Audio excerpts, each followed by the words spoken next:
In previous videos, we've talked about a lot of different hand positions. We've talked about a basic hand position here. We've talked about a thumb position hand position. These are all considered normal and positions that you use frequently with your left hand. But there's another extended technique that you can use occasionally, especially in faster passages, called the stretch fingering technique. This technique is in lower positions where you actually put a half step between all four of your fingers.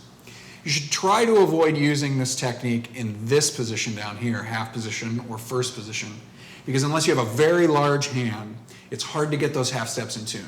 But occasionally, in third position, it's useful to be able to stretch half steps in this hand.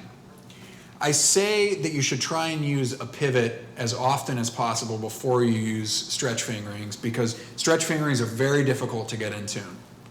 But in some instances, you'll have to play very fast passages where stretch fingerings might come in handy. For example, you could need to play E flat, F, and D very quickly.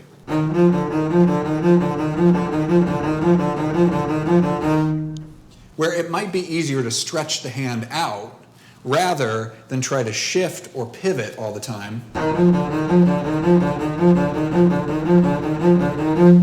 Still possible, but imagine if the tempo was twice as fast. It might be easier to just stretch the hand out and leave it in one position. When you're stretching the hand out, you want to make sure that the thumb stays planted where it is, and you want to avoid having to shift frequently with stretched hand position.